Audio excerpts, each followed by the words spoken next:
Yo te amo, Señor, mi fortaleza.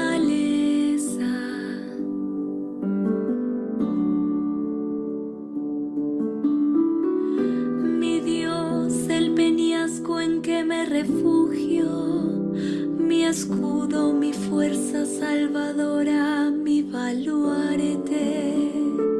Invoqué al Señor, que es digno de alabanza, y quedé a salvo de mis enemigos.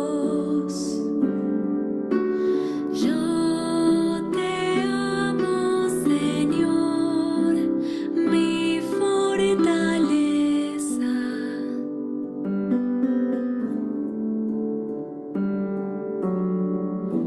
Viva el Señor, bendita sea mi roca, glorificado sea el Dios de mi salvación. Él concede grandes victorias a su rey y trata con fidelidad a su ungido. Yo te amo, Señor, mi fortaleza.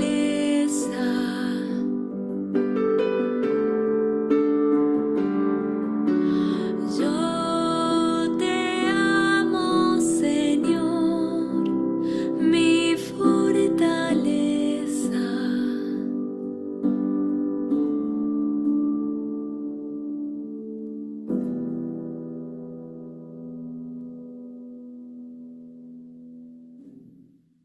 Hola, buenas noches. Qué emoción que nos volvemos a encontrar este martes 26 de septiembre del 2023 en nuestro espacio virtual de Biblia. Me da gusto que estás perseverando en tu conocimiento y en tu fe y que das oportunidad a que pueda transmitirte un poco de la emoción que es el conocer la vida de nuestro Mesías y Señor, de Jesús de Nazaret, porque hoy la clase es sobre él, sobre su vida aquí terrestre. Pues bueno, vamos a comenzar como debe de ser, primero invocando su presencia y pidiendo a través de él que Dios nos bendiga y que el Espíritu Santo nos acompañe para poder sacar el mayor provecho de esta clase. Por lo tanto, vamos a decir: Padre nuestro que estás en el cielo, santificado sea tu nombre. Venga a nosotros tu reino. Hágase tu voluntad en la tierra como en el cielo. Danos hoy nuestro pan de cada día. Perdona nuestras ofensas, como también nosotros perdonamos a los que nos ofenden. No nos dejes caer en la tentación y líbranos del mal. Amén.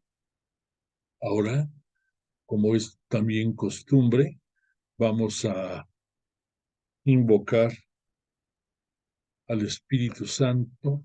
Permítame un segundito, déjame aquí.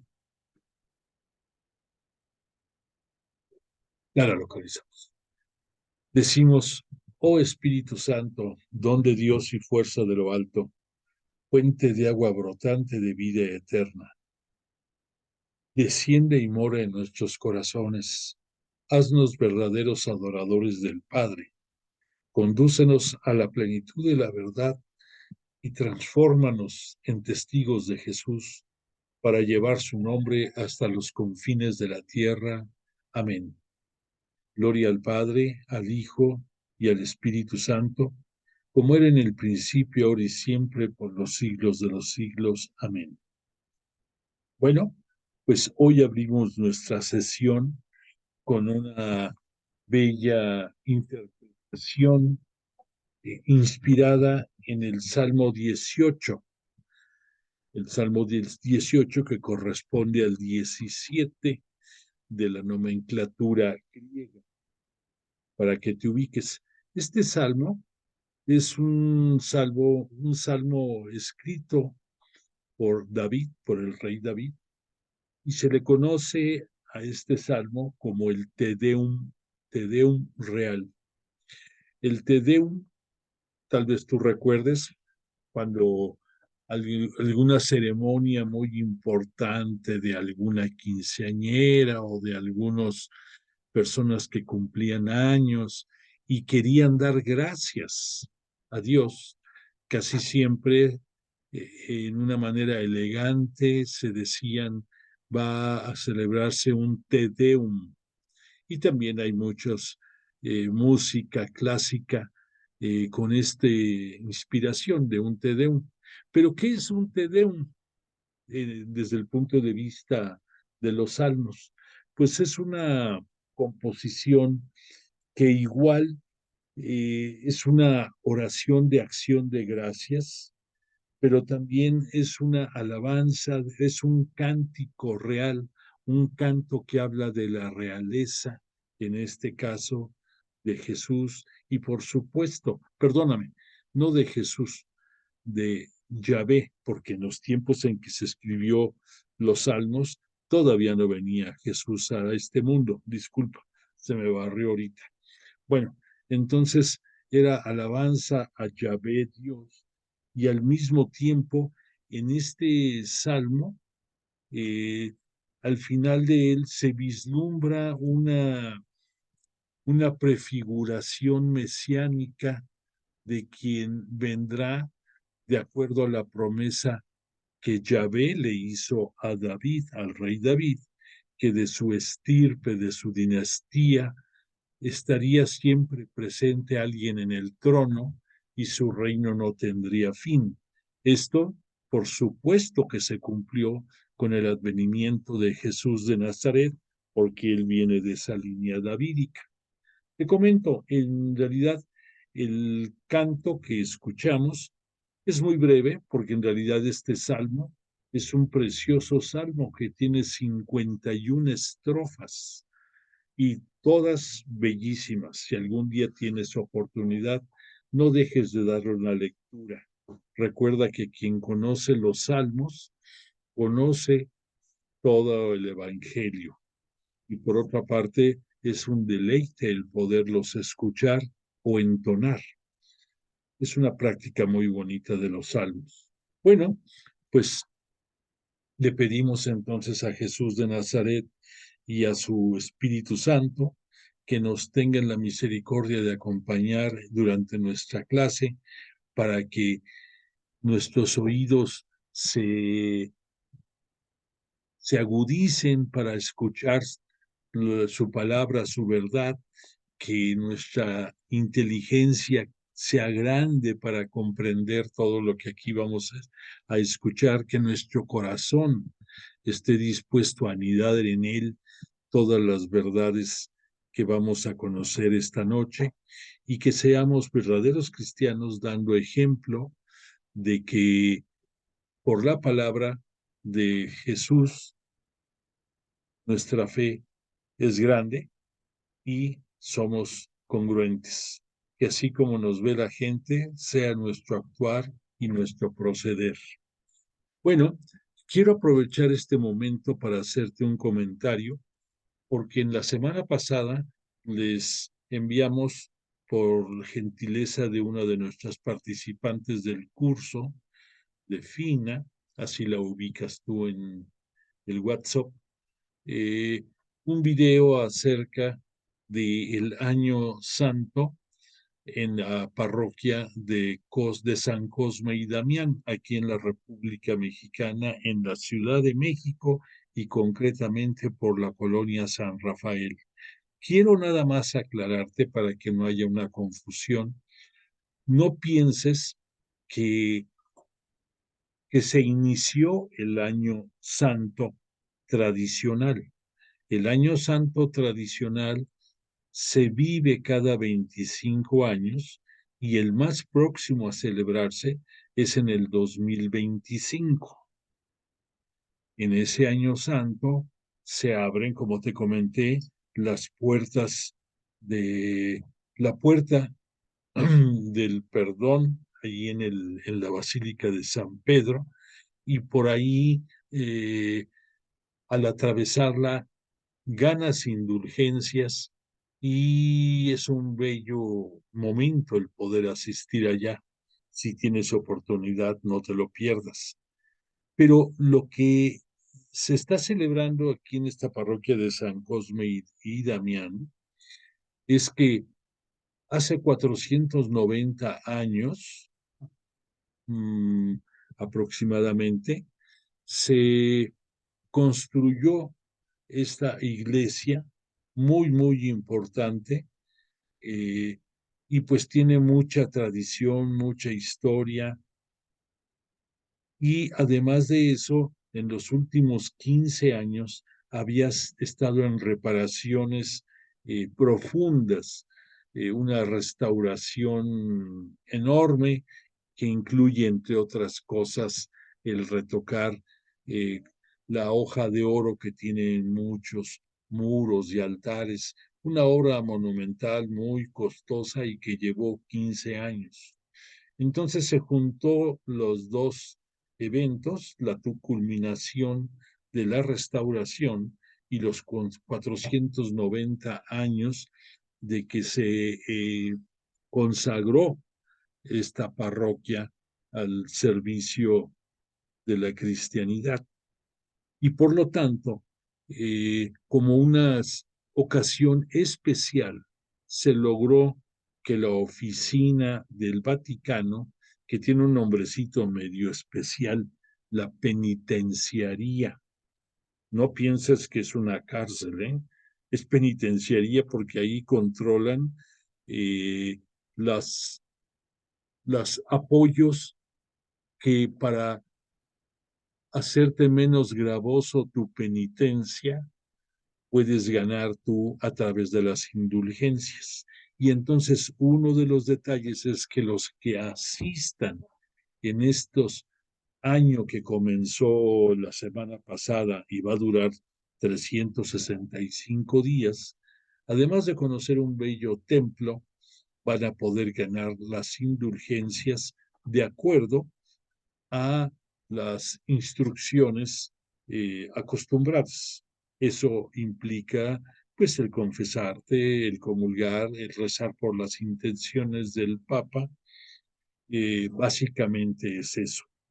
Entonces, no pienses que ya comenzó el año santo en todo el orbe, no, es algo especial únicamente en este templo, en la Ciudad de México, y si tienes oportunidad sería fabuloso porque pues nadie sabemos cuánto tiempo vamos a vivir y Dios quiera que en el 2025 estemos todavía en este globito terráqueo y que podamos acudir a las celebraciones del Año Santo. Pero si además de eso puedes acudir a este templo, oye, pues felicidades, aprovecha y vive tu fe. Bueno, por cierto que este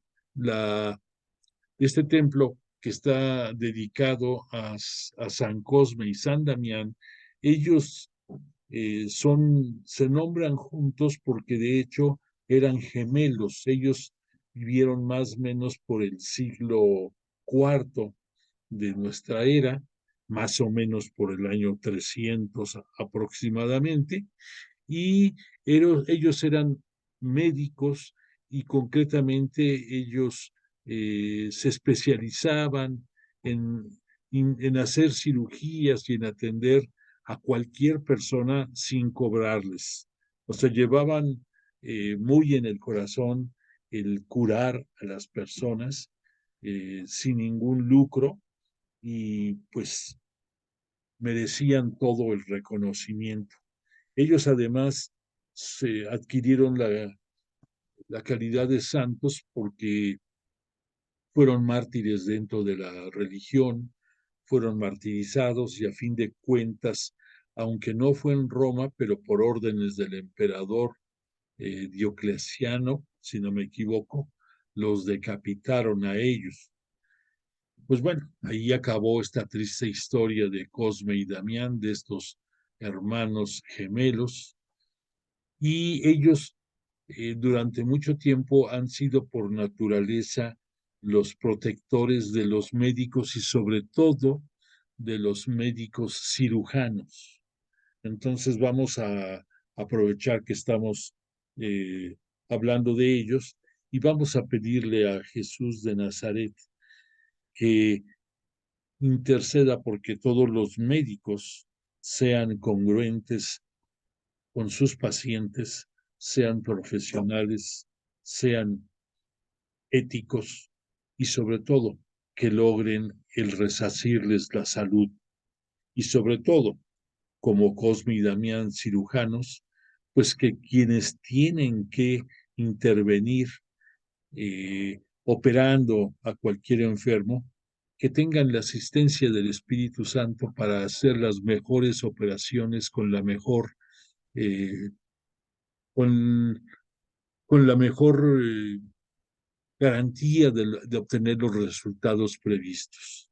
Por todas estas personas del gremio médico, hoy le pedimos a Jesús de Nazaret su intercesión y pues entramos a nuestra clase, ahora sí de lleno. Bueno, pues en las clases pasadas hemos estado hablando, pudiéramos decir, de, de la introducción al curso de Jesús de Nazaret y hemos estado eh, platicando y reflexionando un poco del por qué estudiar a Jesús de Nazaret, cuál era la misión de Jesús y cómo lo podemos conocer. Hemos tocado puntos también acerca de nuestra confesión de fe en Jesús, nuestro credo, en donde se resume todas las creencias principales que están contenidas dentro del catecismo de la Iglesia Católica. Hemos hablado sobre que Jesús es el camino a la santidad, es la luz del Espíritu Santo y a través del Espíritu Santo y a su impulso se fue desarrollando desde la concepción en el virginal vientre de la siempre Virgen María hasta su ascensión de Jesús y glorificación, todo eh, bajo el acompañamiento del Espíritu Santo. Recordemos que el Espíritu Santo, como hemos mencionado, emana del Padre, el Espíritu Santo, al igual que Jesús, es el Hijo, el unigénito del Padre. Y los tres conforman la Santísima Trinidad, que es uno de los misterios más difíciles de comprender de nuestra religión, porque del Padre emanan, tienen la misma substancia cada uno en su persona y comparten la divinidad. Pero que pudiéramos decir en palabras llanas lo que el Padre desea, lo que el Padre quería transmitir, lo conocemos por su Hijo, por Jesús de Nazaret. Y la acción para que Él se moviera y la acción para que Él fuera concebido y que se desarrollara en toda su labor mesiánica era bajo la dirección y la asistencia del Espíritu Santo.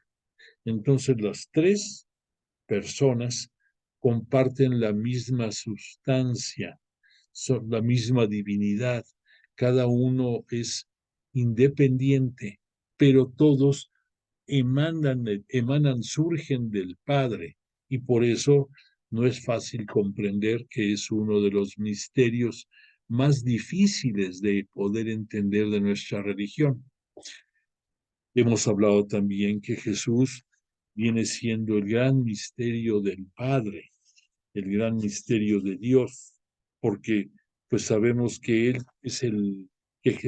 Jesús es el único que conoce al Padre y el Padre es el único que conoce al Hijo, y que nosotros por más esfuerzos que hagamos no tenemos una clarificación de una imagen física de ellos, que nos podemos imaginar 20,000 representaciones y obviamente esas representaciones seguro que lo que más van a detallar es su misericordia, su poder, su amor eh, hacia todos nosotros, su fuerza creadora, etcétera, etcétera. Pero no deja de ser también un gran misterio la vida y la persona de Jesús. Y pues en eso estamos abocados, en entender un poquito más acerca de esto. Después estuvimos hablando también en nuestras clases pasadas, el que podíamos conocer a Jesús a través del Evangelio, que el Evangelio de hecho significa buena nueva y que el Evangelio nace con el Nuevo Testamento y el Nuevo Testamento se origina con Jesús de Nazaret. Entonces todo va en conjunto y que los evangelios, el evangelio es uno solo, es la buena nueva. Sin embargo, se encuentran cuatro versiones complementarias entre sí de otros tantos escritores inspirados por el Espíritu Santo y cada uno en su momento bajo los carismas que el Espíritu Santo les dio, viendo los tópicos que ellos quisieron analizar más y resaltar, nos dan un collage, pudiéramos decir, una mezcla que entre todas nos habla de la persona de Jesús de Nazaret. Ya te comenté que aunque se oye un poco burdo, pero se entiende que si tú te metías a una de esas máquinas, de esas cámaras para tomar fotografías instantáneas y que normalmente las ponían en fiestas o estos era un atractivo, te metías y casi siempre te metías y hacías gestos, diferentes, este, diferentes figuras y que a fin de cuentas te salía tu serie de 4 fotos y tú si las veías cada una, obviamente independientemente de la gracia que te causaran, tú ibas a ver que la expresión que se veía en ellas eran distintas, pero la persona es la misma, eres tú. Pues imagínate así que eso viene siendo en pocas palabras las versiones del Evangelio de los 4 distintos evangelistas, que cada uno capta a Jesús en un momento determinado, en circunstancias específicas, ellos con un texto y con una presentación propia y que están inspirados por el Espíritu Santo y de ahí surgen sus versiones de este evangelio. Entonces, como te comentamos, esta forma de estudiar nuestra, los textos acerca de la buena nueva de Jesús, lo conocemos como el método histórico crítico, que del cual el padre Salvador Carrillo Alday, mi mentor y maestro del instituto donde yo estudio, es uno de los bases más sólidas de este método de estudio. Y como puedes ver tú en este triángulo, no tiene nada que ver este triángulo con el triángulo de la Santísima Trinidad. No vayas a pensar, es nada más para ejemplificar. Aquí tú ves que hay 3 referentes, el entorno histórico, que son todo lo las circunstancias físicas que en el momento en que el escritor redacta su evangelio prevalecen en la zona. Y después el uso y el lenguaje de texto va a ser definitivo también, porque no escriben los 4 evangelistas con el mismo tenor, con la misma cadencia, usando las mismas palabras. Cada quien tiene su estilo y habrá quien use más palabras originales arameas, habrá quien utilice más de influencia griega, etcétera, por ejemplificar algo. Y eso hace una diferencia. Mas, sin embargo, no quiere decir eso que sea una versión distinta, es un enfoque diferente sobre el mismo tópico, sobre el estudio de Jesús de Nazaret. Y por último tenemos como tercer ingrediente el mensaje doctrinal del autor. Este mensaje doctrinal va a ser la inspiración que él recibió del Espíritu Santo y lo que le invitó a resaltar en su narrativa. Entonces, el conjunto de estos tres elementos va a hacer que cada una de las versiones evangélicas de la buena nueva de la vida de Jesús de Nazaret tengan su encanto propio, que podamos encontrar sobre todo en tres de ellas, lo que se conoce como los sinópticos, puntos coincidentes y algunas divergencias que son propias de cada uno de estos autores. Y en el caso de San Juan, que se le guisa aparte, que él no está considerado como un sinóptico, sino más bien como un evangelista teológico, nos va a dar otras referencias. Y la suma de estas cuatro versiones nos va a dar esa esa radiografía, ese escáner, si tú quieres que hablemos con una palabra que conozcamos, que si tú entras a que te hagan un estudio en un en un hospital, que no lo deseo, pero por ejemplificar, si tú entras y te meten esas máquinas en que te van seccionando y van diciendo cómo está tu organismo, pues haz de cuenta aquí que más o menos va a pasar lo mismo con las cuatro versiones evangélicas de la vida de Jesús de Nazaret. Cada, cada uno va a seccionar y nos va a dar su referente, nos va a dar su diagnóstico, pudiéramos decir, en cierta forma, y la suma de los cuatro nos va a dar esa radiografía final en que nos vamos a poder deleitar con la vida y obra de Jesús de Nazaret. Bueno, estuvimos viendo también en las clases pasadas una, un cuadro resumen acerca de la vida de Jesús de Nazaret. ¿Quién es Jesús de Nazaret como hombre? ¿Quién es? Entre otras cosas, te recuerdo que él es hijo del pueblo judío palestinense, o sea que nació en la península del Sinaí, en la región de Palestina, que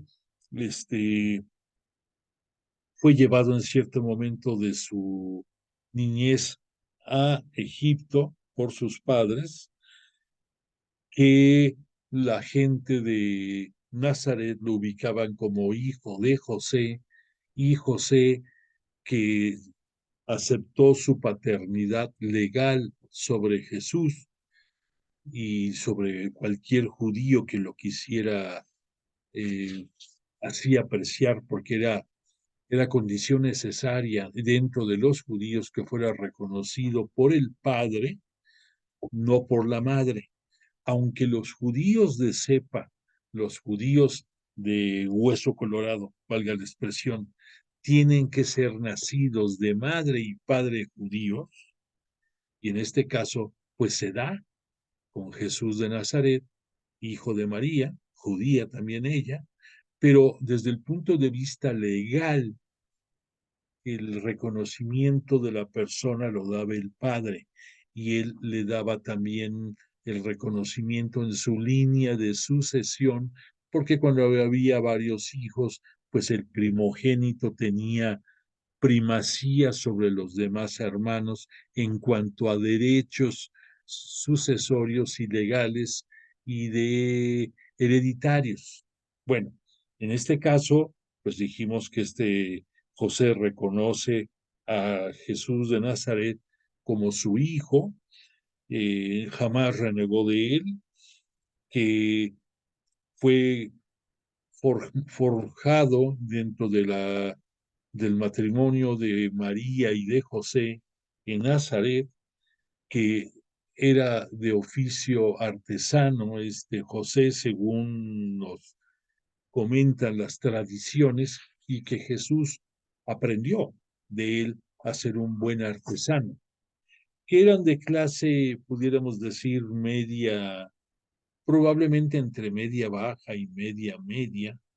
No eran, no les sobraba el dinero, pero tenían lo suficiente para vivir y para asistir invariablemente a Jerusalén a las fiestas de guardar de acuerdo a la religión judía.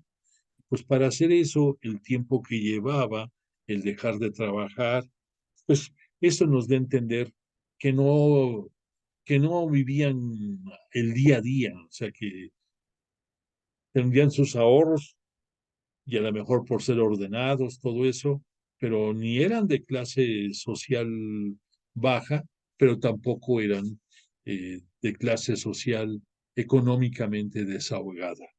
Bueno, Jesús tuvo una parentela bastante numerosa en Nazaret y de ahí comentamos que de acuerdo a las costumbres de la época, eh, hubo muchos parientes y desafortunadamente con el paso del tiempo, personas malintencionadas han querido usar esto indebidamente. Y cuando decimos que Jesús y sus hermanos, muchos erróneamente piensan en un hermano carnal, un hermano de sangre. Y no es así, sino que la parentela, que estaba integrada normalmente por primos y, y los que se iban agregando a la familia, como pudiéramos pensar en cuñados, en como va creciendo cualquier familia, compartían casi siempre geográficamente un entorno definido. Y te referías tú, en lugar de decir, ah, pues mira, ahí va mi primo X, ahí va mi hermano, ¿no? Por decir una palabra. Y de ahí, pues, surgió la mala interpretación de algunas personas para querer achacar indebidamente a la Virgen María que hubiera tenido otros hermanos o a Jesús, y no falta quien diga por ahí que Jesús también tenía una pareja sentimental, etcétera, etcétera. Son cuestiones sin un fundamento y que no habría. Jesús fue muy claro en todas sus verdades y en todas sus enseñanzas, y no tendría por qué haber negado él si hubiera habido algo adicional en el desarrollo de su ministerio público. Él fue bastante claro y directo, y yo la verdad, te soy honesto, yo creo mucho en la palabra de Jesús y lo que de él se escribe y conocemos por los evangelios. Y no dudo de que así fue, que Jesús de Nazaret es el unigénito, al decir unigénito es el único, el único descendiente del Padre, el unigénito, eso quiere decir. Y fíjate, nada más te voy a dar un detalle en el que tú puedes pues corroborar lo que te estoy explicando. ¿Qué nos dicen los evangelios este, cuando está en la cruz Jesús y dice, no recuerdo ahorita en qué capítulo, pero lo podemos ver en su momento, en que dice que en la cruz estaba María y su pariente, su hermana también de nombre María? Había bajo la cruz, había tres mujeres de nombre María. En teoría, María Magdalena, María, la madre de Jesús, y María también pariente de la Virgen María, creo que esposa de su cuñado, creo, no te quiero confundir.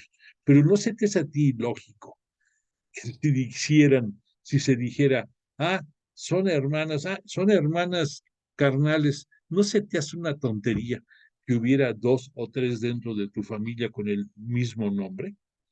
Pues no, digo, no es concebible, no es lógico. Entonces, la manera de decir son hermanos, pues es una manera genérica de referirse a algún pariente, invariablemente un pariente cercano o un pariente cercano por consanguinidad o por afecto del corazón. Y entonces no nos confundamos.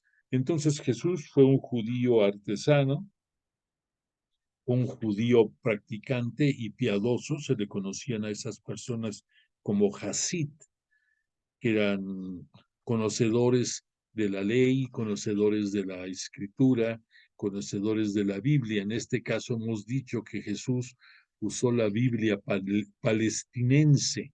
Era la Biblia que manuscrita escribían los escribas precisamente, y en este caso es en lengua palestinense, que es una mezcla del arameo y del hebreo, y que ya posteriormente todas estas Biblias se fueron traduciendo al griego y de ahí a todos los idiomas que te puedas imaginar, pero en los tiempos de Jesús, él usó la Biblia palestinense, que no perteneció a ninguna secta del judaísmo, sin embargo simpatizaba un poco con creencias de los grupos fariseos, concretamente porque los fariseos, dijimos, creen en los ángeles y también esperan eh, en una forma muy particular, la resurrección. No, la resurrección no como la conocemos nosotros, pero a fin de cuentas esperaban que la vida no terminaba aquí al dejar este mundo, que había una forma de poder continuar. Por esas razones, entre otras, tenía una cierta simpatía Jesús por grupos fariseos. Muy bien, y pues ya lo demás ya es sobre la vida pública de Jesús, que vamos a ir viendo poco a poco, que fue Jesús reconocido por muchos de los judíos como un gran profeta.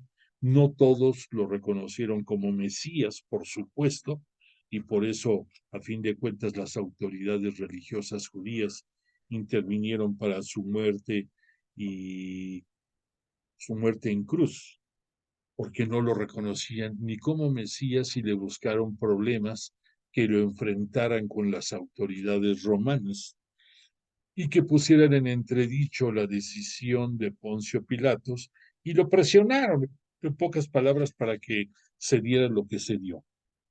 Bueno, que Jesús resucitó al tercer día después de que fue sepultado, y que la primer testigo a la cual se le apareció fue a María Magdalena, precisamente, y a través de ella les informa a los apóstoles que los va a ver en Galilea, como se dio en los tiempos ya de sus apariciones. Bueno, a grosso modo, esa es una radiografía, una síntesis un poco burda de lo que es la vida y obra de Jesús. Podemos acabar de redondear esto comentando que en los tiempos de la plenitud, vamos a entender un poquito esto, déjame remitirme para que pueda ser más claro. En nuestra línea del tiempo hemos visto que en el año 1850 antes de Cristo, no quiere decir que allí comience la vida.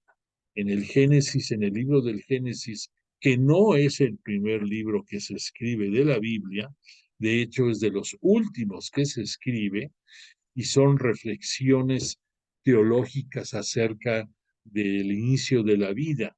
No es un libro histórico ni es un libro de cosmografía que nos diga cómo fue realizado paso por paso, y que pues suponemos por las tesis más aceptadas que hace más o menos 14.000 millones de años pues comenzó la vida del planeta, y de ahí poco a poco se fue dando eh, la evolución para poder llegar a lo que hoy somos, este día 26 de septiembre, tú y yo.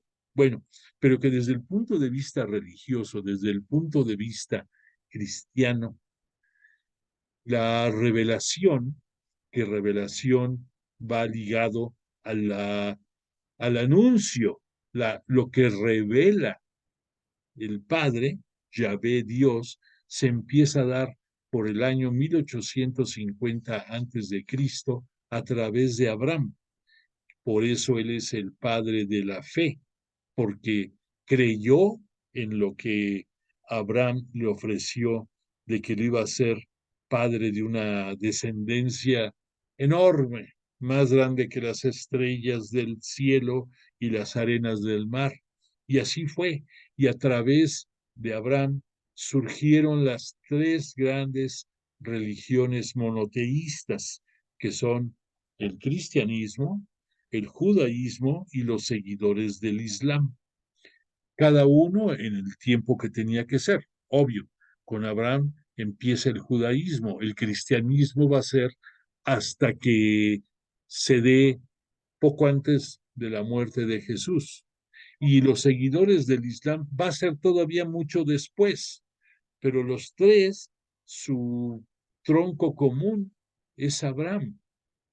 Después fueron siguiendo diferentes episodios y para nosotros lo más interesante que te puedo comentar ahorita es que pon atención aquí deja ver, aquí en esta, pon atención aquí en estos años, para redondear, después de Abraham surgió la época patriarcal, que los patriarcas, valga la redundancia, eran quienes conducían al pueblo, quienes eran el que amalgamaba la, la fe judaica y, y el pueblo y lo conducían. Después de eso se vino a dar la alianza a través de Moisés en el monte Sinaí, aproximadamente por entre los años 1250 y 1220, que después van a venir otras épocas, muy especialmente esta de los jueces, que fueron también autoridades que, así como antiguamente fueron los patriarcas, eran ellos ahora quienes dirigían al pueblo. Y a la par de eso, había, además de los jueces, había profetas. Concretamente aquí abajo, tú ves aquí a Samuel. Él fue un profeta muy, muy importante porque a este Samuel, le tocó ungir como rey, porque después vino la época de la monarquía, los judíos queriendo imitar a otras naciones, ya no querían tener jueces, ya no querían tener otro tipo de autoridad, querían tener un rey. Y entonces, pues, Yahvé Dios les da gusto, y entonces surge el primer rey de los judíos, que fue precisamente Saúl, que Saúl fue hermano mayor de David. Y fíjate que casualmente ahorita que te estoy diciendo de esto, en el salmo con el que iniciamos la clase, entre las otras, David le está dando gracias a Yahvé porque le ha ayudado a vencer a sus enemigos y lo ha librado de la muerte de Saúl.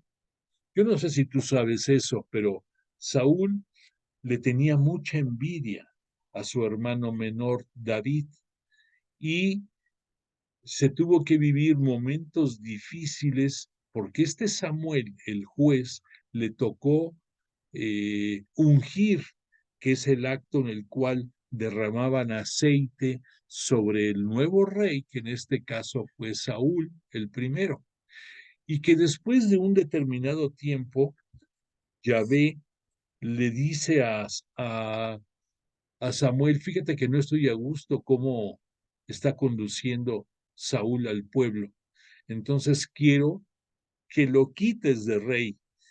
Y dice, bueno, ¿y a quién voy a poner? Y entonces le da santo y seña que vea, que investigue entre los hermanos de Saúl quién es el apropiado.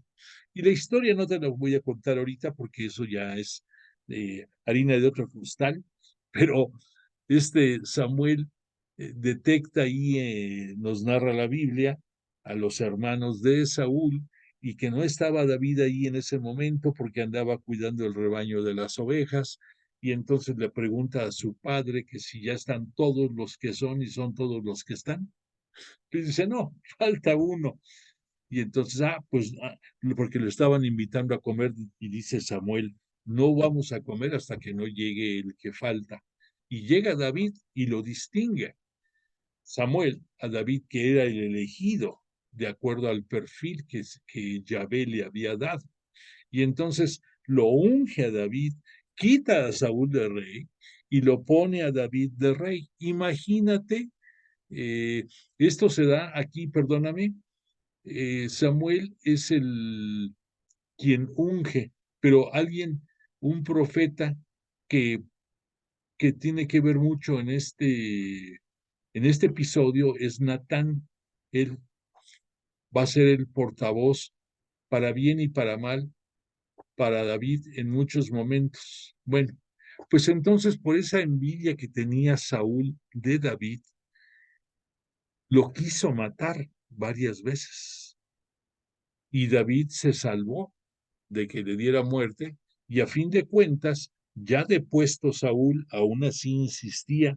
Habla la Biblia que fueron 14 meses en los cuales tuvo que refugiarse casi David para no ser muerto por su hermano Saúl. A fin de cuentas, Saúl viene muriendo, según nos dice la Biblia, le pidió a uno de sus soldados que lo matara, que le quitara la vida, y no lo quiso hacer su soldado, y dice la escritura que el propio Saúl se encajó la espada de su soldado y ahí murió. Bueno, ahí termina este triste episodio. Pero después, este Natán va a tener mucha influencia con David, porque David es, es el predilecto de Dios en muchos aspectos, el predilecto de Yahvé, pero también le va a jalar las orejas muchas veces Yahvé a David, y algunas de ellas muy especiales a través de este Natán. Ya vamos a ver en su momento qué es lo que sucede. Bueno, aquí nada más para terminar, dentro de los hijos de David, este Salomón es uno muy importante que fue el último de los reyes de Israel, y desafortunadamente de los hijos de Salomón, ya por las discrepancias que van surgiendo en las familias, hubo una separación, y entonces se separa el reino de Israel en el reino del norte y el reino del sur. El reino del norte con su capital Israel, perdón, su capital Samaria. El reino del norte se llamaba Israel, su capital era Samaria. El reino del sur se llamaba Judá y su capital es Jerusalén. Y de ahí se van dando las líneas siguientes de la historia de la salvación, porque la revelación, que es lo que Yahvé Dios nos va dando desde el año 1850 antes hasta todo lo que sigue en esta línea, viene siendo también la historia de la salvación, porque ahí vamos viendo todo lo que fue sucediendo hasta que llega Jesús de Nazaret, como estaba predeterminado desde antes de la creación de la tierra por por la Santísima Trinidad, aunque en los Biblia muchas veces nada más vemos la referencia de que dijo Dios y esto, la palabra de Dios, por supuesto que es la palabra creadora, pero en la obra de la creación del universo y del mundo participa también Jesús y participa el Espíritu Santo. Ya lo hemos visto y lo vamos a seguir viendo en los momentos que deba de ser. Ahorita quédate con esa idea. Bueno, después de que vino la división de los dos reinos, por su, de, por su contaminación, por haber permitido ingreso de mujeres y de familias a engrosar la familia de los descendientes judaicos, se fue contaminando y cayeron bajo la opresión de reinos extranjeros.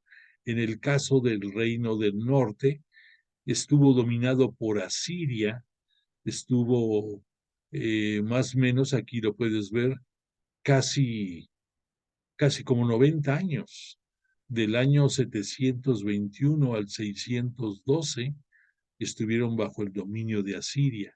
Y más adelante, por el año 586, el reino del sur también es sometido por Babilonia. Y allí es en donde sí se da un destierro. En el caso de Asiria, Asiria invade y Asiria lo hace de una manera tremenda porque acaba con todos los símbolos del judaísmo e impone los ídolos paganos en estas ciudades. Y en Babilonia pasa algo similar. Ya existía un templo, el templo de Jerusalén, que fue construido por Salomón precisamente, y en el caso de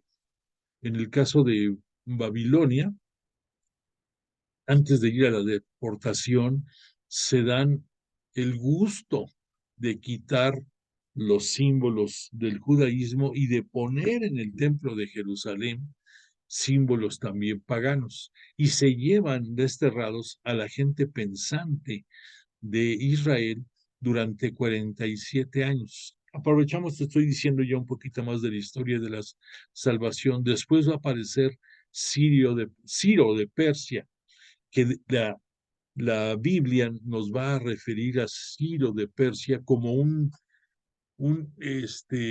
una bendición, pudiéramos decir, desde el punto de vista, la historia de la salvación, porque Yahvé, Dios, va a permitir que a través de Ciro libere a los reinos de Israel y de Judá de la opresión de los babilonios. Después de esto va a venir tiempos, o sea, porque Ciro es de Persia y podemos ver aquí que va a durar prácticamente como 140 años el predominio de Ciro sobre todo el territorio, sobre todo el reino de Israel. Y después, desafortunadamente, va a volver a caer por el yugo de Alejandro Magno. Grecia se va a apoderar de del pueblo de Israel y lo va a someter en una manera muy, muy dura durante, durante más de 250, como 250 años. Después de eso, Roma, que no cantaba más las rancheras en cuanto al estilo de dominio, muy parecido al de los griegos, va a dominar ahora a los judíos y va a hacer su aparición el Imperio Romano desde el año 63 y va a persistir por mucho tiempo más, aún después de que en el año 6 o 7 antes de nuestra era eh, va a nacer tentativamente Jesús de Nazaret y de ahí se va a iniciar los tiempos de la plenitud desde el punto de vista de que, así nos dice la Biblia, llegada a la plenitud bajo la planeación de Yahvé Dios, envió a su Hijo a través de la obra del Espíritu Santo operada en el seno virginal de María y ella se constituye como madre de Jesús de Nazaret y ahí cambia la historia y ahí va a ser la vida privada o de Jesús más o menos hasta el año 27 en que él va a comenzar su vida pública y su vida pública va a durar 2 años y medio aproximadamente y después de esto va a morir en la cruz, va a ser sepultado, va a resucitar, va a subir al cielo para ser glorificado, todo lo que tenemos la idea y que vamos a ver en su momento durante el estudio de la vida y obra de Jesús de Nazaret. Bueno, Nada más te digo que a la par de que Jesús hizo su obra, también los pleitos escarnizados en que había entre varios sectores del judaísmo, principalmente había un grupo que le decían los celotas, con Z, celotas, que su nombre viene de ser celosos, que ellos repudiaban fuera de Roma, y había muchos enfrentamientos, y a medida que fue pasando el tiempo se fueron recrudeciendo esta enemistad entre los judíos y los romanos, y hubo momentos muy difíciles, por ejemplo, aquí en el año 70, porque en este año 70, como Jesús de Nazaret lo había profetizado poco antes de que fuera su pasión y muerte, iba a venir la destrucción del templo de Jerusalén. Esto no lo podían visualizar los apóstoles, pero se dio en el año 70. Entonces a casi todos, a la mayoría de sus apóstoles, les va a tocar ver la realización de esa profecía de Jesús. Y después de esto, desde el punto de vista eventos importantes, se va a dar dentro de el judaísmo un momento difícil que aquí lo vamos a ver en el sínodo de Jamnia, que es un enfrentamiento entre las autoridades judías y las nuevas autoridades cristianas católicas. Y entonces ahí va a ser la ruptura definitiva de compartir espacios como eran las sinagogas, y son lanzados, ahora sí, sin vuelta para atrás, los cristianos, y van a ser condenados los judíos que están abandonando su religión y pasándose a la religión cristiana católica, y son eventos difíciles que van a marcar en ese triangulito que vimos del estudio del método histórico crítico, va a marcar mucho las versiones de los evangelistas. ¿Por qué? Porque si tú te fijas, aquí a partir del año 64 y hasta el año 100 prácticamente, cuando está lo más álgido de todos esos episodios de enemistad entre romanos y judíos, se va a dar a la par la aparición de los distintos versiones de los evangelios, comenzando por Marcos en el año 64, después Lucas por el año 75, Mateo por el 80 y Juan entre el 90 y el 95 más o menos. Entonces, son eventos históricos que tienen que verse reflejados en su versión del Evangelio. Aunque ellos estaban hablando, por supuesto, de la vida de Jesús de Nazaret, que la vida de Jesús de Nazaret iba a concluir en el año 30, el viernes 7 de abril del año 30, para ser exactos, 3 de la tarde. Bueno, pues la narrativa acerca de la vida y las consecuencias de todo esto se iban a ver afectadas por los eventos históricos que se fueron desarrollando con el paso del tiempo, y que la dominación romana va a ser lo más álgido hasta el año 73, pero que va a perdurar por mucho tiempo más, hasta el año 476, y ahí se van a dar cambios muy drásticos también, porque aquí, como tú puedes ver, sobre el año 100 es el fin de la revelación, tomando en consideración la versión de la buena nueva de Juan, que ahí termina, y que Juan, además de eso, va a escribir este libro del Apocalipsis y unas epístolas en que nos va a hablar teológicamente de los tiempos finales. Pero después de esto, nuestra línea del tiempo va a venir distintos momentos que van a ser, por ejemplo, reuniones tanto del judaísmo como reuniones de los cristianos católicos.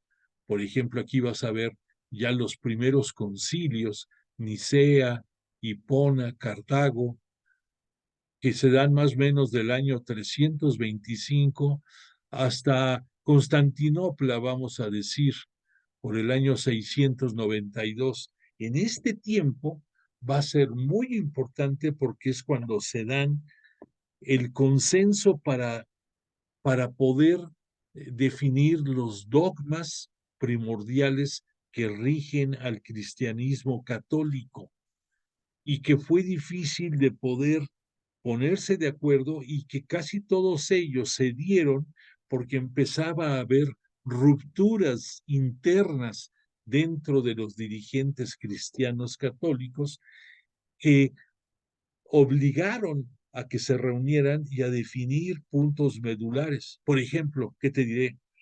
La Santísima Trinidad es uno de los puntos medulares. Otro, los dogmas relacionados, algunos, no todos los que hay, con la Virgen María. En fin, entonces de ahí se van dando escisiones importantes dentro de la religión cristiana católica y desafortunadamente se van dando también rupturas. Y la última, más fuerte, que fue por la Edad Media ya por 1500 y fracción, cuando surge a través de Martín Lutero los protestantes, y de ahí es otra ruptura muy fuerte, y de ahí emanan muchas iglesias evangelistas, protestantes y algunas sectas también que han hecho que se vaya desvirtuando el origen primario de lo que es la religión cristiana católica. Bueno, todo esto que te lo dije así rápidamente es para que tengamos una visión más o menos de dónde estamos parados de la historia de la salvación. Y entonces, todo comenzó porque te estaba diciendo que llegado los tiempos de la plenitud, que la plenitud es lo que tenía previsto Yahvé Dios. Me refiero a Yahvé Dios porque en aquellos tiempos en que estamos hablando, no conocían todavía, porque no había llegado Jesús de Nazaret, lo que era Dios y Dios como Padre, tanto de Jesús como de nosotros. Y lo que se conocía era Yahvé, y Yahvé era una forma en que se reunían los, las cuatro letras con las cuales conocieron en un principio los judíos a Dios. Para tu conocimiento, los judíos originalmente no usaban vocales. Su idioma era a base de puras consonantes. Entonces, después, cuando fue pasando el tiempo, le agregaron algunas consonantes, y de ahí fue donde surgió el nombre de Yahvé, porque Yahvé sí tiene una A y tiene una E, pero en un principio no tenía ni A ni E. Y después, con el paso del tiempo, se deformó en una reunión la forma de decir Yahvé, y de ahí, para tu conocimiento, surgió la expresión de Jehová. Ya lo veremos en su momento, cuando haya oportunidad, pero son por derivaciones de, del uso de las vocales dentro de lo que no tenía vocales antes. Bueno, entonces yo me refiero en nuestro estudio, hasta antes de Jesús de Nazaret, siempre vamos a estar hablando de Yahvé Dios. No porque alguien diga, oye, pues si somos cristianos, ¿por qué dice Yahvé? Pues lo digo porque su origen es dentro del judaísmo, y que ya después con Jesús de Nazaret vamos a conocer a Dios y Él nos va a hacer, a tener la misericordia de presentarnos a Dios como Padre. Para Él fue el único que le podía decir Abba. Abba es una expresión en arameo que significa papá, o si tú lo quieres ver, papito. ¿Tú te imaginas la hermosura de que era de que Jesús de Nazaret, que siempre estaba en comunicación con su Padre, con Dios? ¿Te imaginas qué hubiera sentido tú de escucharlo hablar a él y que dijera papá o papito, tal cosa? O sea, no sé, me da una ternura pensar en eso que me conmueve. Bueno, entonces, Cuando se tenía previsto la plenitud era cuando iba a ser enviado a este mundo, repito, por voluntad de Dios Padre, de Yahvé Dios, a través de la acción del Espíritu Santo y gracias a la aceptación sin ninguna restricción de María para que en su vientre se diera la concepción de Jesús de Nazaret, ahí comienza el tiempo de la plenitud, pero la plenitud desde el punto de vista formal no se va a dar sino hasta que Jesús resucite y suba al cielo para ser glorificado. En ese momento es cuando estrictamente se da el inicio del mesianismo, de la plenitud, porque antes de eso, Jesús, aunque muchos lo reconocían como Mesías, pero él no tenía, pudiéramos decir, el sustento ante los ojos de todos de que de verdad era el Mesías. ¿Por qué? Porque esto se dio hasta que después de que se resucitó, ahí ya se le reconoce su señorío, que es el Salvador, que es el Mesías, que es el Cristo, en diferentes idiomas, en diferentes conceptos, pero a fin de cuentas es el mismo, el Salvador. Y gracias a su obra, por un lado, vence al pecado, vence a Satanás, que prácticamente es el sinónimo de la muerte, y nos abre la posibilidad de vida eterna, vida futura, como lo veríamos nosotros, que de hecho no es una vida futura, es una continuación del, de que si tú eres buen cristiano, si tú eres buen cristiano católico y vives de acuerdo a los preceptos de la ley de Dios y a las enseñanzas de Jesús, lo imitas y haces caso sobre todo de su 11º mandamiento, que así lo conocen algunos, el de ama a tu prójimo como Jesús te ama a ti. Si tú logras esto, ten por seguro que el instante, porque es un instante, un segundo que te va a deparar de este mundo terreno y de la vida eterna, así va a ser. Entonces tú naciste, tú veniste a este mundo para disfrutar de la creación que Dios y la Santísima Trinidad forjaron para ti. Por otra parte, al ser bautizado, al convertirte en hijo del Padre, del Hijo y del Espíritu Santo, tienes todos los carismas y los dones para que, gracias a eso y observando la ley de Dios y viviendo conforme a Jesús nos invita a hacerlo, llevando a cabo todo esto, vas a vivir el reino de Dios desde esta tierra, desde tu día a día, y vas a continuar con él en la eternidad después de que dejes este mundo. Bueno, se oye muy bonito todo esto, se oye muy padre, no es fácil, lo reconozco, pero así es. Bueno, ya vimos todo esto así de a ojo de pájaro rápidamente, pero regresemos un poco a entender qué pasa con los evangelios, con las versiones de los evangelios, para entenderlo mejor. Permíteme que te diga, me voy a referir para que tú sepas, si tú sigues el libro de Jesús de Nazaret, voy a referirme al capítulo 3 de este libro para que te ubiques. Bueno, el ministerio de Jesús corre del otoño del año 27 al jueves 6 de abril del año 30. Aquí es una cuestión de percepción, porque si tú piensas, realmente Jesús nos sigue catequizando, aún estando por expirar en la cruz, nos sigue enseñando cosas. Entonces aquí cortan que su ministerio terminó el jueves, la víspera, pero pues si tú lo quieres manejar así o lo quieres manejar al día 7, no importa. Lo que importa es el hecho, realmente, no la fecha. Entonces, Jesús son 2 años y medio más o menos los que tiene de ministerio público. A partir del año 30, a través de Pentecostés, va a comenzar la predicación oral de los apóstoles.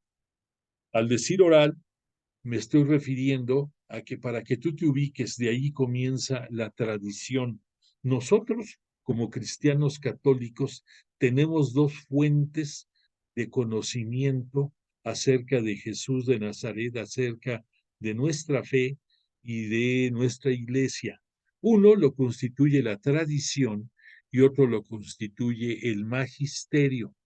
El magisterio es el cuerpo colegiado del Papa y todos sus obispos que analizan y nos dan a conocer los acuerdos relacionados con nuestra fe como colegio apostólico. Por eso así se llaman los obispos. Actualmente son sucesores de los apóstoles, de a los 12 apóstoles. Ahora no tenemos 12 obispos, tenemos cientos de obispos, pero todos ellos, junto con el Papa, configuran el magisterio de la Iglesia. No te confundas con los cardenales. Los cardenales, a fin de cuentas, son también obispos, pero tienen una categoría que les permite a ellos votar cuando hay cónclaves para elegir al sucesor del papa que se muera y nada más. Pero en la Iglesia Cristiana Católica solamente hay tres categorías: obispos, presbíteros y diáconos. Los obispos incluye al propio Papa. El Papa es la cabeza de la Iglesia y, y significa más o menos en la palabra Papa, Pedro apóstol, príncipe de los apóstoles. Eso quiere decir, para que te ubiques, Papa, en nuestro entender, en ya una traducción burda, pero para que entiendas cuál es la función. Pero el Papa es el obispo de Roma. Bueno, entonces todos los cardenales, obispos y el Papa es el grupo de los obispos. Después siguen los presbíteros, que son lo que conocemos nosotros como sacerdotes. Esos son los presbíteros. Y por último, los que están preparándose para ser presbíteros y que por un tiempo determinado fungen como ayudantes de los presbíteros en obras de asistencia social, en apoyo en algunos sacramentos que les permite que los ejecuten, no todos, pero algunos, son los diáconos. Tú conocerás que hay las dos conceptos de diáconos permanentes y diáconos temporales. Los diáconos temporales son los que pasan por ese episodio de ser diáconos antes de llegar a ser presbíteros.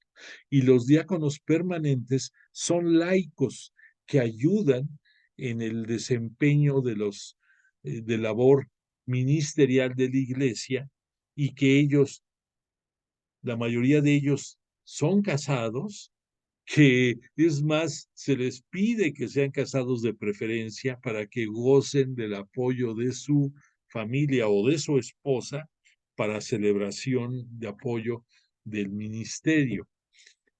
Y ellos por eso son diáconos permanentes. Esto lo comento nada más porque afortunadamente a partir del Concilio Vaticano II, la participación de los laicos en el desempeño de las actividades dentro de las parroquias cada día va cobrando más importancia. Y por dos motivos va cobrando importancia. Uno, triste, porque las vocaciones han sido menores en los últimos tiempos y entonces ahora hay menos sacerdotes para poblaciones más amplias. Y la segunda, porque gracias al Concilio Vaticano II se le ha invitado a participar más de lleno a los laicos en el correcto manejo de la iglesia, apoyando a los presbíteros. Y te voy a decir una cosa, pudiéramos decir que estamos regresando a los comienzos. Ya vamos a estudiar en su momento que las comunidades iniciales cristianas católicas eran comunidades en las cuales el trato diario, el compartir la mesa, el compartir las aflicciones o las inquietudes de uno y otro del grupo que se reunían en algunos domicilios particulares y compartían el pan y compartían alimentos. Esa era una comunidad de la iglesia naciente. Y si tú te fijas, es lo que ahorita se está buscando, que se regrese a esos comienzos en que se respiraba comunidad, en que se respiraba solidaridad entre los participantes de la comunidad parroquial, diríamos ahora. Ojalá y podamos llegar a eso porque eso trae muchos beneficios adicionales y no, como tristemente luego nos sucede, que te garantizo que si tú acostumbras ir a los domingos a X parroquia, te garantizo que no conoces ni quién está a un lado tuyo, ni quién está atrás de ti, ni te fijas si fue un domingo y el siguiente domingo no fue, si algo le sucedió. Nos hemos despersonalizado mucho y necesitamos regresar a los inicios para hacer comunidad. Bueno, entonces voy un poquito rápido porque, híjole, se me va el tiempo y no veo cómo avancemos. Bueno, pues entonces, las versiones de los evangelios ya te dije cuándo aparecen. El de Mateo aparece por el año 80, el de Marcos más o menos por el año 64, el de Lucas por el año 75 y el de San Juan más o menos entre el 90 y 100. Los evangelios es el resultado que después de Pentecostés, en esa predicación oral, se va forjando la tradición, que era el otro brazo que te decía, sobre el cual sustentamos nuestra fe. La tradición es todo lo que de boca en boca va pasando de generación en generación. Yo te aseguro que tú tienes muchos conceptos y conocimientos que a lo mejor te platicó tu abuelita o tu tía fulana o la maestra que tuviste en la escuela, y que eso va forjando muchas veces las tradiciones. O sea, además de ser una tradición oral de boca en boca, muchas veces eh, termina en celebraciones tradicionales, valga la expresión. Por ejemplo, ¿qué te diré? Peregrinaciones, la fiesta del Santo Patrono, la celebración de las posadas, en fin, son ceremonias tradicionales que ha sido consecuencia de lo que tú, yo y todos los que conformamos la Iglesia Cristiana Católica nos hemos nutrido de lo que nuestros antepasados nos han contado. Bueno, pues igual los apóstoles, cuando fue Pentecostés, comenzó la tradición oral de lo que había sido la vida de Jesús. Concretamente, en un principio se hablaba del querigma. El querigma era una palabrita en griego que significa la muerte y resurrección de Jesús. Bueno, pues de ahí surge toda esta enseñanza que va pasando de boca en boca. Después se va dando que se empieza a escribir y no faltó mucha gente por ahí que dijera, ay, yo me escuché a Jesús decir algunos dichos o algunas enseñanzas o alguna parábola y se empezó a escribir todos esos datos aislados que se tenían y que fueron conformando el, la materia prima para que ahí los evangelistas ya vertieran por escrito su versión de la buena nueva acerca de la vida de Jesús de Nazaret. Ahora, los cuatro evangelistas que sabemos hicieron su evangelio, para que acabes de entender ese triangulito bien, te diría, fíjate, vamos a hablar primero de Marcos, que fue el primer evangelio que surgió. Marcos, por un lado, escribió su evangelio pensando en los cristianos gentiles, o sea, en los que no eran judíos, y algunos otros que también eran judíos, que vivían en Roma. En Roma, por los años en que apareció su Evangelio de Marcos, por el año 64, Pedro estaba ahí también en Roma, detenido, pero había tenido mucha influencia en el manejo de la comunidad cristiana católica. Por eso estaba en Roma, para nutrirlos y ayudarlos a conformar la identidad cristiana católica. Y eran muy perseguidos por Nerón y desafortunadamente, pues muchos perecieron martirizados y muchos de ellos en el circo romano. Bueno, necesitaban acrecentar su fe. Este Marcos, él fue secretario particular de Pedro y sin que Pedro se lo pidiera, pero le pasó muchos datos que a la postre fueron vitales para el evangelio que él hizo. Pero el Evangelio de Marcos, por ser urgente que tuviera, que cubriera su cometido, aparece en el año 64 ya traducido al griego, porque era la lengua que más dominaba en aquellos tiempos. Es un evangelio corto, relativamente son 16 capítulos solamente los que conforman su evangelio. Y este Marcos no conoció a Jesús directamente, es un cristiano de segunda generación. Bueno, después de eso aparece el evangelio de Mateo. Mateo es un escriba que bajo el nombre de Mateo saca su versión del evangelio. Se presume que posiblemente lo escribió estando él viviendo en Antioquía de Siria, más o menos por el año 80.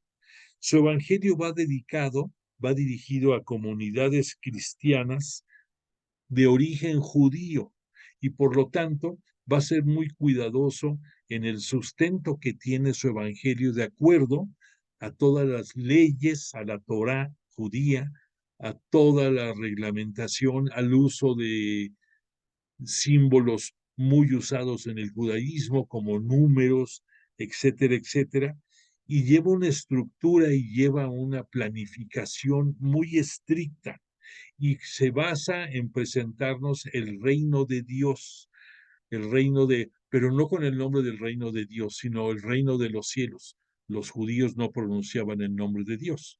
Entonces el Evangelio de Mateo versa en 7 diferentes apartados dirigidos a conocer el reino de Dios.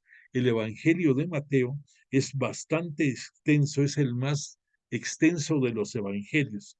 Tiene 28 capítulos. Bueno, después hablemos un poquito de Lucas. Lucas también es un cristiano católico de segunda o quizás tercera generación. Él tampoco conoció a Jesús de Nazaret, más que por todo lo que fue asimilando de información y por investigación propia que él hizo. Él, su evangelio va dirigido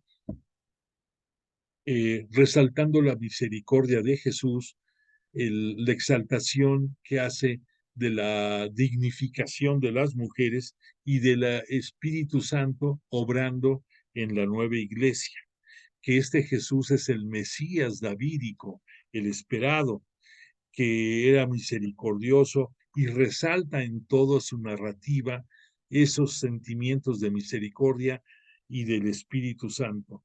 Este Lucas se presume que él escribió también su evangelio por la zona de Asia. Más o menos se supone que lo pudo haber escrito por, permítanme un segundito, lo pudo haber escrito viviendo él en en lo que era Asia de aquellos tiempos, en donde se fue extendiendo la iglesia, más o menos eh, por la zona de Alejandría, por allá, por esa zona de influencia griega. Y entonces el Evangelio de Lucas, para que te ubiques, tiene 24 capítulos. Y el otro Evangelio de este Juan, que es el último evangelista que nos falta, él sí conoció a Jesús, él por la fecha en que lo escribe, se presume que este Juan hizo 3 versiones del Evangelio, la primera por los años 40, pero no la publicó, la segunda por el año 70, cuando fue la destrucción del templo, pero tampoco la publicó, y ya entre el año 90 y 95, probablemente ya está muerto Juan, toda su escuela juanina, que conocían bien toda su obra, la acabaron de completar, sobre todo el último capítulo de su evangelio. Todo lo demás se supone fue escrito por este Juan, pero probablemente el último capítulo lo hicieron sus discípulos de su escuela juanina. El Evangelio de Juan consta de 21 capítulos, es muy teológico, tiene mucha reflexión, y el destinatario del Evangelio, de la versión del Evangelio de Juan, es todos los nuevos cristianos católicos gentiles que se estaban diseminando por todo el mundo. Juan se va a pulir, se va a esforzar en resaltarnos la encarnación humana del Verbo de Dios, la palabra que viene siendo Jesús de Nazaret. Nos va a hablar mucho de la preexistencia de él antes de que existiera el mundo. Se va a esforzar por hacernos resaltar la divinidad de Jesús como el unigénito de Dios.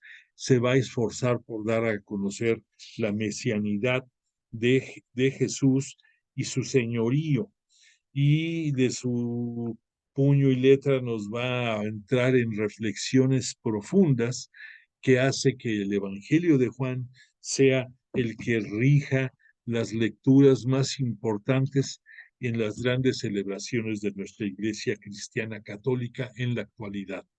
Bueno, pues por más que quiero avanzar, se nos viene el tiempo encima, ya estamos acabando de poner todos los cimientos para ya entrar de lleno. Yo creo que la próxima clase ya podremos hacerlo, pero de momento, pues avanzamos algo más. Te pido por favor que des constancia de tu participación en esta clase. Mándame un hola aquí, o lo que quieras al WhatsApp, y si tienes alguna duda o alguna inquietud, no dejes de hacérmela saber. Bueno, pues agradezco mucho en primer lugar a Jesús de Nazaret y a su Espíritu Santo, el que nos hayan tenido la misericordia de acompañar en esta clase. Recordemos que, como Él nos dijo, donde hay 2 o 3 reunidos en oración por mí, yo estoy en medio de ellos. Y también que Él nos dijo, quien pida algo en mi nombre, estando reunidos, estaré yo, le cumpliré, se lo concederé. Entonces, animados por esa confianza de que estamos aprendiendo sobre su vida y obra, y animados porque estamos creciendo en nuestra fe, agradezco tu presencia esta noche. Deseo que tengas una magnífica semana, tú y toda tu familia, que goces de salud, que avances en tus proyectos, que seas feliz, y si Dios lo permite, el próximo martes nos vamos a ver ya en el mes de octubre, en esta nuestra clase de Biblia con la vida de Jesús de Nazaret. Entonces, pues te voy a poner la canción de cierre y te agradezco nuevamente tu presencia. Que descanses.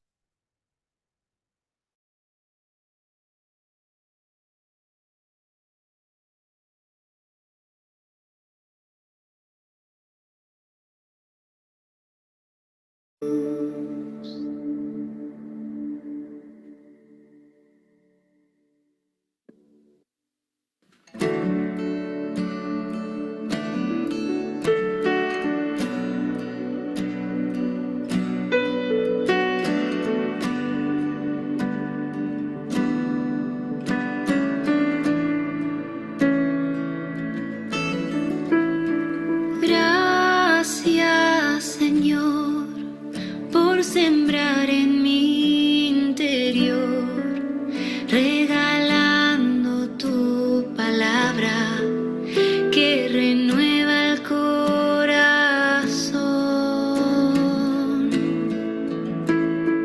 Quiero recibir tu semilla en mí para que crezca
que encierra inmensidad, esa pequeñez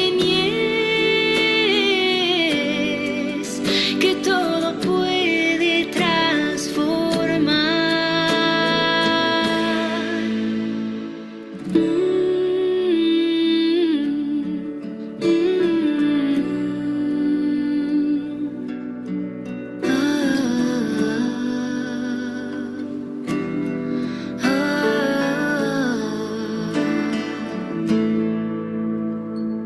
Gracias, Señor, por hablar al corazón y enseñar que en lo pequeño está la clave.